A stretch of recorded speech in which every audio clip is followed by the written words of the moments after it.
that means it's video time, right?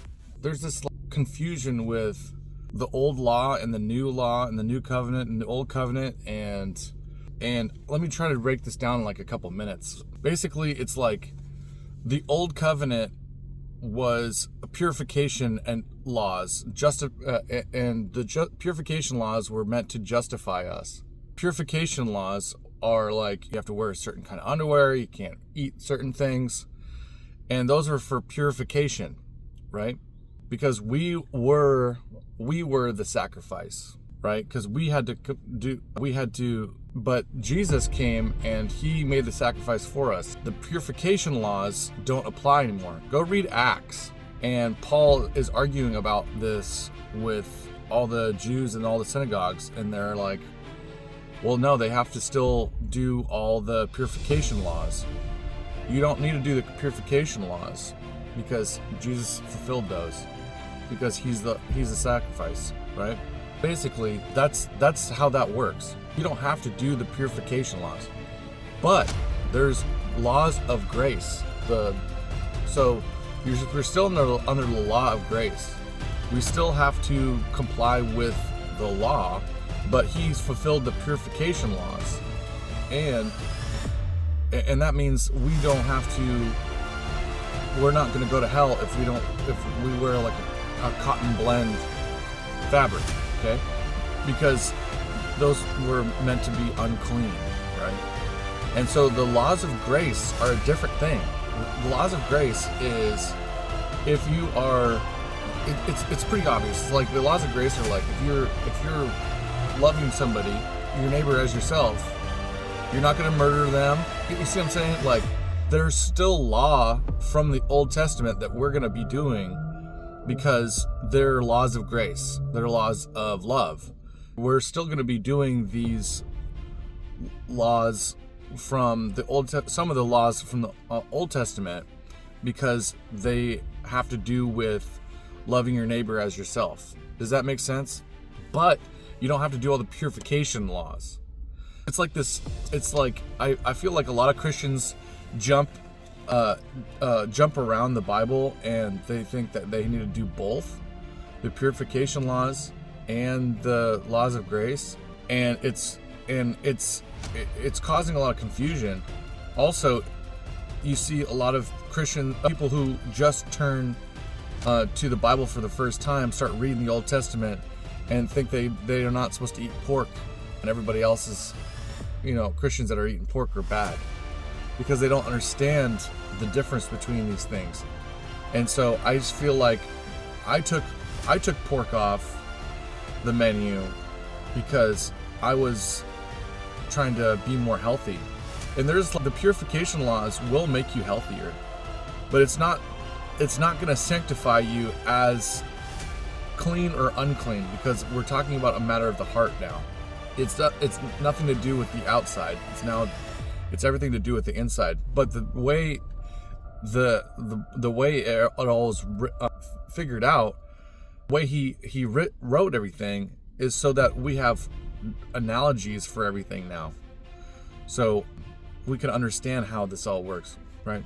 Because of if you didn't have all those things that they had to do ritualistically, we wouldn't have basically the one-to-one comparison for the heart too. Does that make sense? So that's what I'm saying. So like a lot of Christians and a lot of new believers, they'll jump in and they'll say, oh, we're not supposed to be eating pork and all this other stuff, because they'll start reading the Old Testament and they're like, oh, this is the Bible, blah blah blah. I'm just trying to clear that up for some of the people that are sitting there going, Jim, you're eating pork, what's going on, what's the deal? You know what I mean? So I took it off the menu, and then it's back on now. But also I was using it as a fast. I was fasting it. I was like, you know what? That's something that I really wanted, and I was eating all the time. I'm gonna take it off the menu because it's something I was denying myself for. So I was like, I like bacon, right? So I was doing that. Also, I was trying to lose weight, and the Lord was telling me how to lose weight, and I was just listening to what he was telling me to do. So if it's off the menu for you, you know what I mean? It's up to you and the Lord.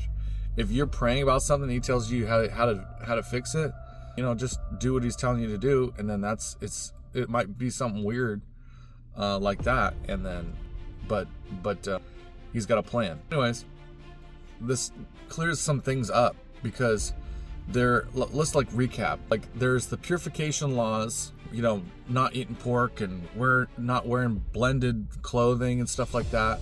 And then there's laws of grace, and then the laws of grace are in the Old Testament as well. Do not murder, don't commit adultery, and those show up in the New Testament, New Covenant, and it's basically the fruit of the Spirit is love, joy, peace, patience, kindness, goodness, self-control. And I think there's a couple more in there I missed, but you see what I'm saying? Those are the law of grace. Those are the fruits of the Spirit. So basically, if you're following the laws of grace, you will get those things that are the fruits of that. And he talks about fruit, and this is a side note, and this is a little bonus, but whatever thou shalt eatest and drinkest, worship him for everything that you even eat and drink.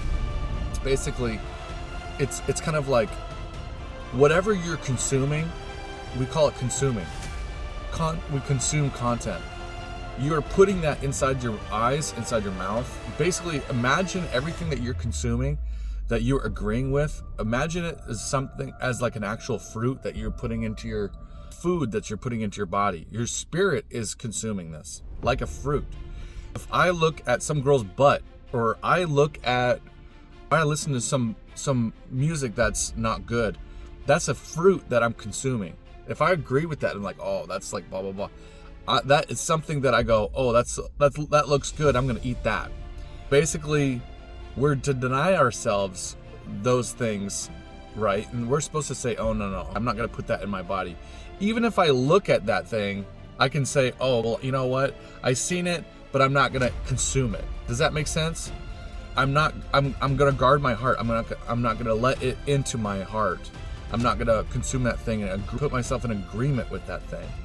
And I think some of the times that we get in, we come into agreement with a lot of things that come our way, and we wonder why we're sick, tired, and hungry, and need spiritual food, because we're full on worldly things and fleshly things. We just it's like, well, how come I don't have that desire for God? Well, you're not hungry for Him enough. Basically, if you fast the things of this world, you're gonna be hungry for something, and it's the same thing. It's like if you're denying yourself the things of the flesh, you're gonna be so much more hungrier for the Lord, and you're sitting there like, well, how come I don't have the hunger? Well, it's because you've been eating junk food all day. You've been in agreement with all this other junk, and you're letting it into your body, and then next thing, when the time comes to be close to the Lord, you're full. You don't care. And then and then what do? We try to make ourselves puke right before church. We try to make ourselves go, oh, I'm hungry. I'm a little bit hungry. And try to force your worship and all that stuff. But the way I've noticed is I'm worshiping more because I need the Lord more to fill in the gap between in my stomach, in my spiritual, because I'm like sitting there trying to deny myself. And when I'm talking about denying yourself and not coming in agreement with it, is basically it's like you're gonna give it to the Lord. You should be giving all your everything to the Lord. If things come, if you have a prayer, you're gonna be giving it to the Lord. So you're like, I'm gonna give this to you. I'm gonna give this problem to you, Lord. This is something I can't do. I'm gonna give that to you. There's something that came my way in my eyes. I don't want that. I'm gonna give it to you. This is like crucial how to sift the thoughts that come your way. You might be doing that all day long. Thoughts come in, songs come on the radio, and you'll just be giving it to the Lord. If there are people that, I've made a video about this, if people come in your head, I would be praying for them too. You know what I mean? So like, I'm giving them to the Lord. Basically, that's what I'm doing. Is they come to my heart, I'm going to give it to the Lord. Essentially, as little as you can consume you are fasting spiritually. It's like, and then also it's like, here's bonus round number 2. We like, one of my revelations was I'm getting drunk on my feelings. Like, you can get drunk on your feelings, you get angry and all this other stuff, and next thing you know, you sober up and you're like, who did I hurt? Because like you're drunk in like this reckless abandon of your emotions, and instead of like communicating with others, like I'll just like, and I'll just speak for myself. Instead of communicating with others and telling people right then that having some strength to be able to do that, I will bottle that up, and then the next thing, the only time I'm gonna let it out is if I'm drunk on my emotions. Get drunk on my emotions and just start spilling that out everywhere. And next thing you know, I'm trying to figure out who did I hurt, because sometimes I'll just take it too far. And that's basically, and that's, you're consuming that. You're consuming those feelings. That's something like, you know what I mean? Like, you're getting drunk on it. You're just all these emotions. I'll just start putting it in my mouth, in my spirit. Next thing you're drunk on that, and your spirit man is drunk on that, and then you kind of sober up and you go, who did I hurt and what did I do? Just like if I was actually drunk. I hope this helps somebody, and I love y'all.